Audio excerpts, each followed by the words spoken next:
Hey everyone, welcome back to the Mass Retirees Weekly Update. Today's Friday, September 5th. I'm Sean Duhamel. Thank you so much for joining with us and tuning in again this week. Now, it's been a few weeks since we have last published a weekly update. We took a bit of a hiatus at the end of August. I hope all of you had a wonderful end of August and a great Labor Day weekend. We are set here at Mass Retirees for a very busy fall, really the next 4 months leading right up through Thanksgiving, up until Christmas. We're anticipating it being super busy.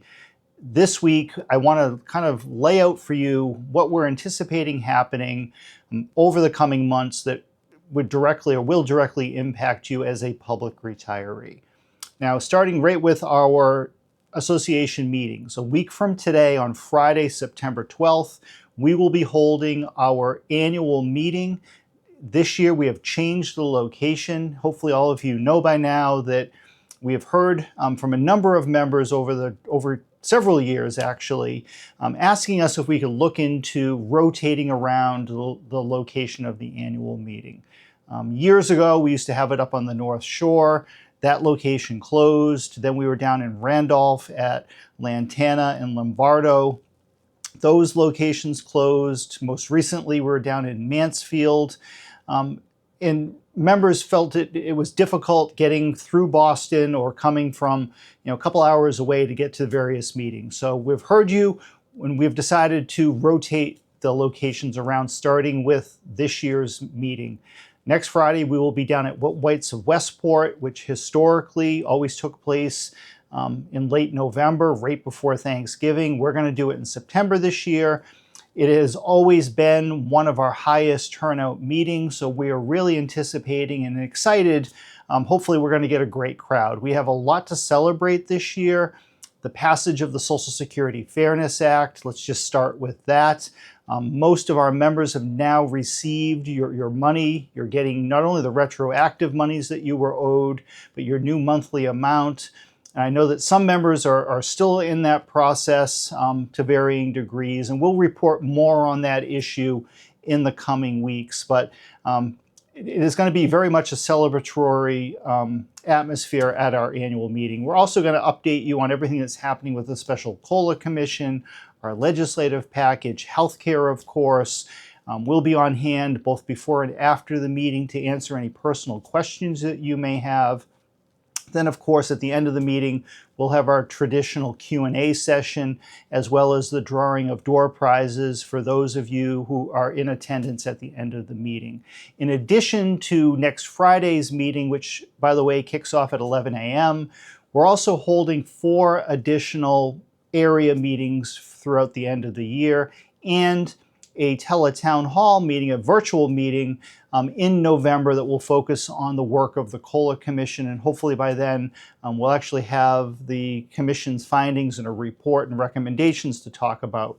All of the details on the dates, times, locations of our meetings can be found on page 3 of the newsletter.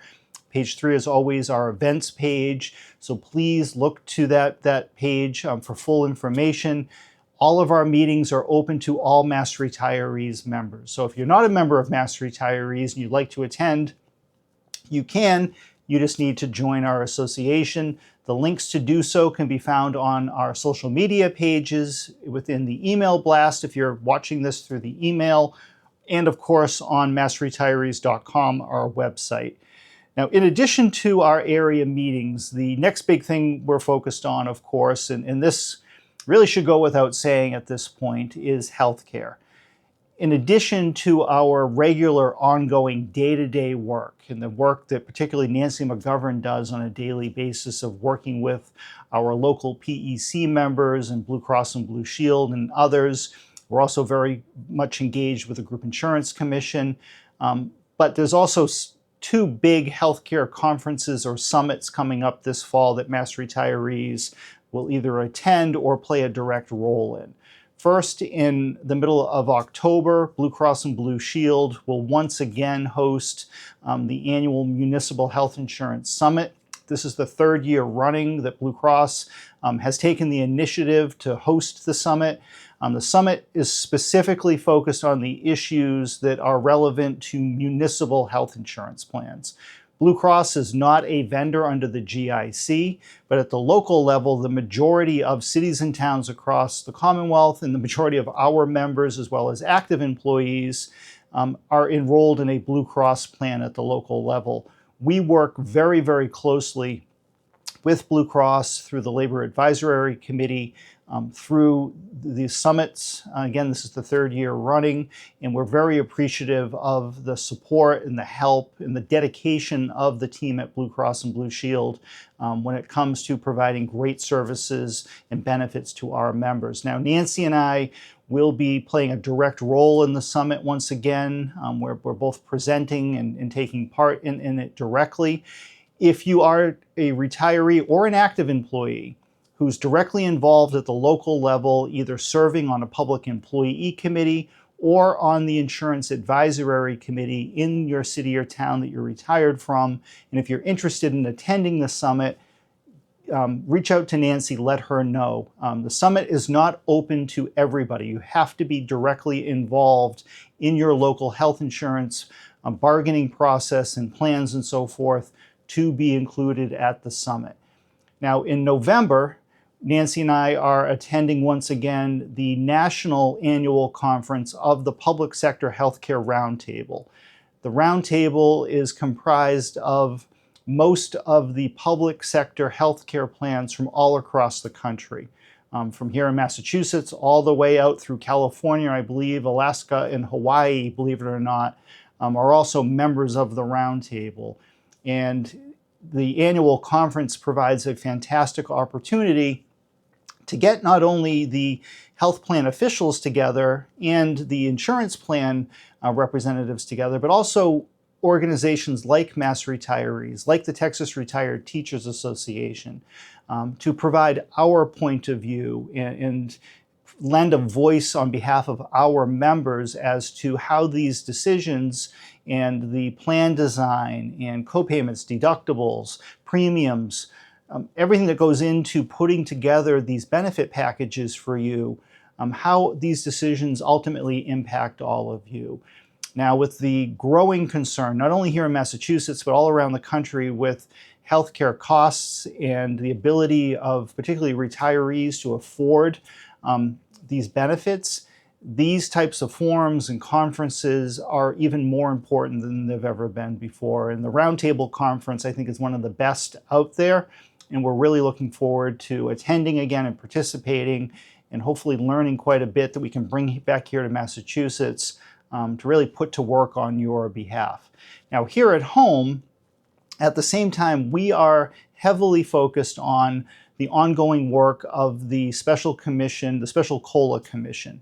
The COLA Commission was initiated by our association last year. Governor Healy filed legislation on our behalf that the legislature passed within the FY25 state budget. The commission got up and running late last year and has been meeting every single month from January onward. In fact, they met in July and August when there really isn't a lot of activity of this type taking place.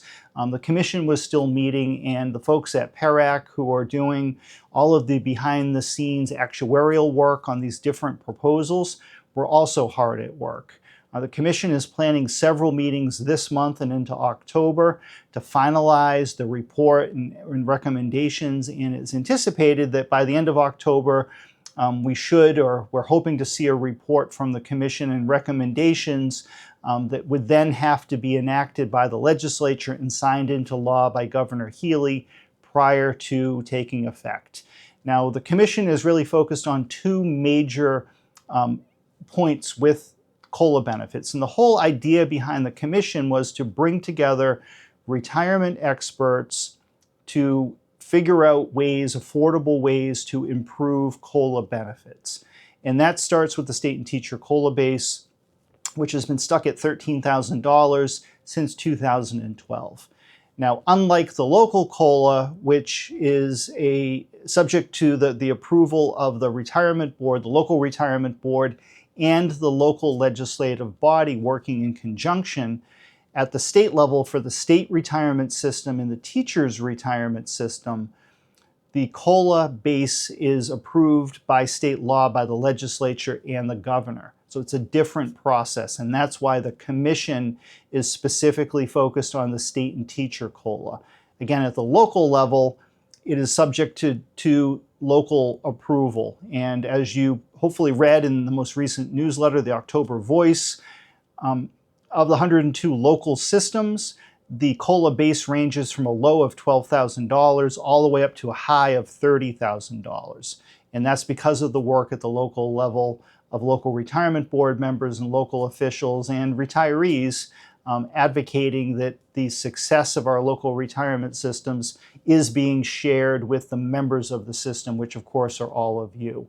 Now, in addition to raising the COLA base for state and teacher retirees, the Commission is also focused on the creation of a new COLA benefit that we refer to either as the senior COLA or the enhanced COLA. This new benefit would be applied in addition to or on top of the traditional COLA benefit, and it would be specifically focused on long-term retirees who retired after a career in public service, and because of the impact of inflation, you've fallen further and further behind. So that's been a major focus of our association in recent years and of the Commission, to find a way to create this new benefit in an affordable way that will fit within the pension funding schedule requirements. So again, we're hoping that we'll see a report from the Commission in October. It will certainly come out this fall. But right now it looks like October is the most likely scenario. Now, in addition to the COLA Commission, we're also heavily focused on our legislative package. We filed a number of bills. Almost all of them have now received a public hearing, either before the Joint Committee on Public Service or before the Committee on Healthcare Finance. Those committees are now reviewing that legislation, and under the new legislative rules for the current 2025-2026 legislative session, the deadline for committees to act on most legislation, absent an extension order on something such as the COLA legislation, for instance, the average bill must be released or acted on by the committee no later than December 3rd. So we're working directly with the chairs of the committees and with the legislative leadership, trying to advance forward the various legislation that our association has filed for this session. And we will be reporting on those different proposals in the coming weeks and months. So please pay close attention to our weekly updates, for instance, for any new information. And finally, going back to health insurance, the Group Insurance Commission gets back underway this month in September. I believe they're meeting on September 18th. This will begin the process of planning for fiscal year 27, which, believe it or not, goes into effect next July 1st. And the GIC will start this month formally starting to lay out some of the options for plan design and any potential changes that may come about for the plans that the GIC offers to its enrollees. We work very closely with Matt Vino and his team at the GIC to represent the interests of our members, and will continue to do so. We're also heavily advocating, not just to Matt and his team, but also to the Healy administration for their support in implementing what we refer to as the Medicare buy-in program. And for those of you who are insured through the GIC, who are not Medicare eligible, you know just how important this is to all of you, that by being so-called stuck in non-Medicare plans, which are far more expensive and not designed for retirees, your costs are far greater than what they normally would be if you were enrolled in Medicare A and B and then had a supplemental plan from the GIC. This is one of those rare instances where we believe it's a win-win for both retirees as well as the government in enrolling folks in Medicare. And we're going to continue to push very hard for the GIC to begin to implement a Medicare buy-in program sooner rather than later. This is something that's now been going on for several years, and we've been talking about it for quite a while. And if the goal is to find ways for our health plans to save money, this is an easy way to start doing that without changing benefits or forcing people to pay more or cost shifting or anything like that. It takes time, it takes effort. There's potentially some upfront cost to the Commonwealth to make this happen.